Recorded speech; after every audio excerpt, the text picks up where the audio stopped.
اگر مجھے حافظ حمداللہ کو غصہ آیا اور حافظ حمداللہ نے فیصلہ کیا تو میں بھی اگرچہ دوسری شادی اور دوسری نکاح کی موڈ میں نہیں ہوں،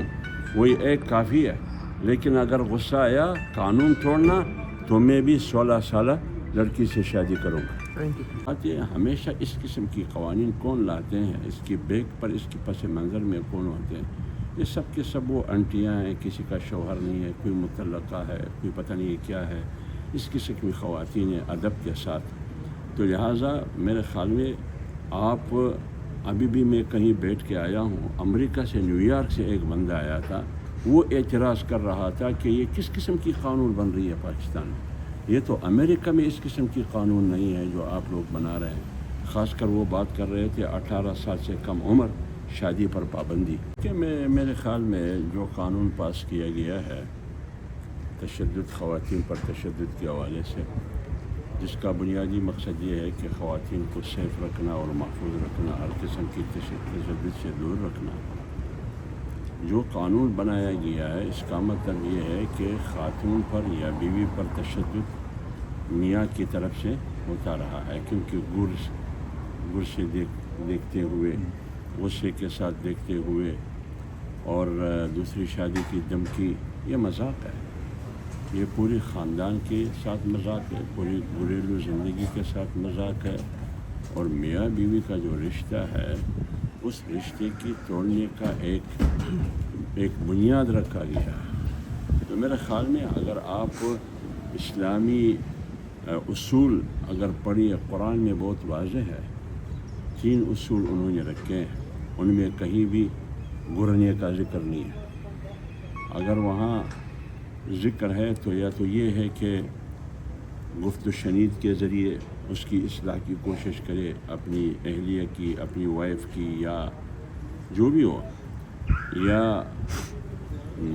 کیا کہتے ہیں روم علیحدہ کرنے کے ذریعے،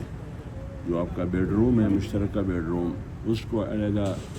سپریٹ رکھنے کی یہ طریقہ ہے ان کی اصلاح کی۔ تیسرا راستہ یہ ہے کہ آپ مار سکتے ہیں، لیکن مارنے کا جو طریقہ رسول اللہ صلی اللہ علیہ وسلم نے بتایا، وہ کہتے ہیں یا تو مسواک سے مارنا ہے، یعنی ٹوتھ برش سے، یا تو رومال کو لپیٹ کر کے اسے مارنا ہے، یعنی نہیں مارنا۔ تو جب اسلام میں ہدایات اور اصول یہ ہے، کیوں یہ ہدایات اصول رکھے گئے؟ اس مقصد کے لیے کہ یہ خاندانی زندگی،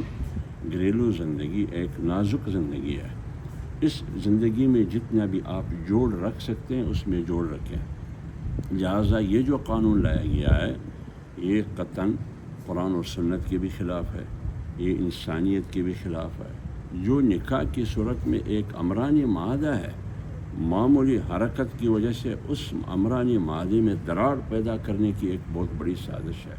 اور دوسری بات یہ، ہمیشہ اس قسم کی قوانین کون لاتے ہیں، اس کی بیک پر اس کے پس منظر میں کون ہوتے ہیں؟ یہ سب کے سب وہ انٹیاں ہیں، کسی کا شوہر نہیں ہے، کوئی مطلقہ ہے، کوئی پتہ نہیں کیا ہے، اس قسم کی خواتین ہیں ادب کے ساتھ۔ تو لہٰذا میرے خیال میں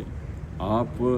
ابھی بھی میں کہیں بیٹھ کے آیا ہوں، امریکہ سے نیو یارک سے ایک بندہ آیا تھا، وہ اعتراض کر رہا تھا کہ یہ کس قسم کی قانون بن رہی ہے پاکستان میں، یہ تو امریکہ میں اس قسم کی قانون نہیں ہے جو آپ لوگ بنا رہے ہیں۔ خاص کر وہ بات کر رہے تھے 18 سال سے کم عمر شادی پر پابندی۔ اس نے کہا یہ کیا مذاق ہے دین کے ساتھ؟ اسلامی جمہوریہ پاکستان میں مولانا نے اسمبلی کے اندر کہا ہے کہ وہ خود شادیاں کروائیں گے اب 18 سال سے کم عمر، تو یہ ریاست کے اندر ایک ریاست کا تصور نہیں آ جائے؟ نہیں، میرے خیال میں جب قرآن اور سنت کے خلاف قانون سازی ہوگی،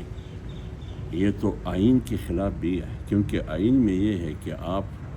قرآن اور سنت کے خلاف کوئی قانون سازی نہیں کر سکیں گے۔ تو جب آپ پارلیمنٹ میں بیٹھ کر آئین کا حلف بھی آپ نے اٹھایا اور آپ قانون سازی کریں گے قرآن اور سنت کے خلاف، کیا یہ آئین سے انحراف نہیں ہے؟ تو جن لوگوں نے پارلیمنٹ میں بیٹھ کر آئین سے انحراف اور بغاوت کی ہے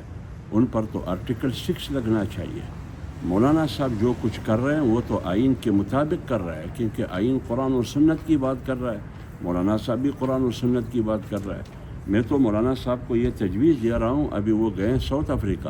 جب وہ آئیں گے چاروں صوبوں میں وہ اجتماعی شادیوں کا انعقاد کرے، اور ان نوجوانوں کا جو بلوغت کے بعد ہو، بے شک 18 سال سے پہلے ہو، ان کا اجتماع کرے چاروں صوبوں میں، ہزاروں میں، پھر دیکھتے ہیں ہم قانون کو پاؤں کے تلے رون دیں گے، کیونکہ جو قانون قرآن اور سنت کے خلاف ہو اس قانون کو ہم تسلیم نہیں کریں گے، کیونکہ یہ اسلامی جمہوریہ پاکستان ہے۔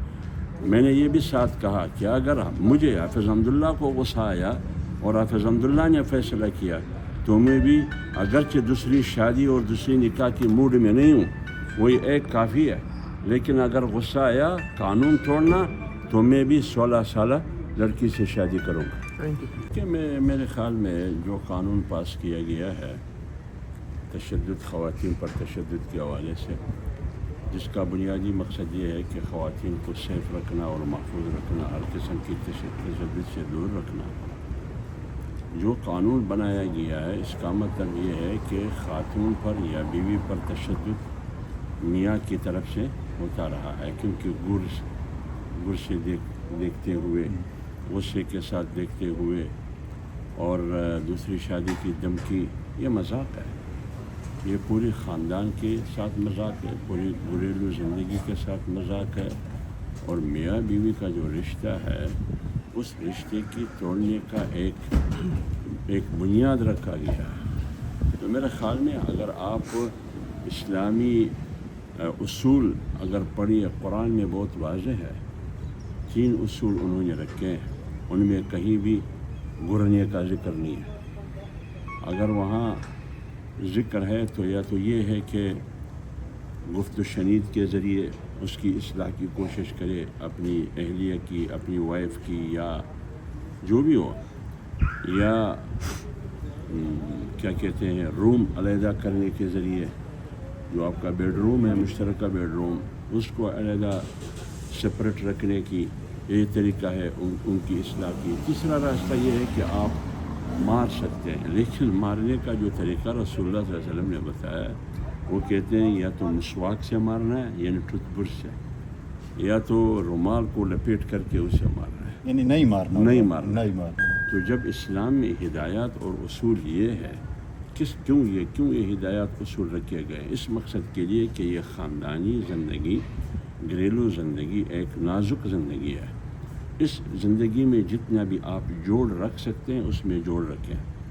لہٰذا یہ جو قانون لایا گیا ہے یہ قطعاً قرآن اور سنت کے بھی خلاف ہے، یہ انسانیت کے بھی خلاف ہے۔ جو نکاح کی صورت میں ایک امرانی معاہدہ ہے، معمولی حرکت کی وجہ سے اس امرانی معاہدے میں دراڑ پیدا کرنے کی ایک بہت بڑی سازش ہے۔ اور دوسری بات یہ، ہمیشہ اس قسم کی قوانین کون لاتے ہیں، اس کی بیک پر، اس کے پس منظر میں کون ہوتے ہیں؟ یہ سب کے سب وہ انٹیاں ہیں، کسی کا شوہر نہیں ہے، کوئی مطلقہ ہے، کوئی پتہ نہیں کیا ہے، اس قسم کی خواتین ادب کے ساتھ۔ تو لہٰذا میرے خیال میں آپ ابھی بھی میں کہیں بیٹھ کے آیا ہوں، امریکہ سے، نیو یارک سے ایک بندہ آیا تھا، وہ اعتراض کر رہا تھا کہ یہ کس قسم کی قانون بن رہی ہے پاکستان میں۔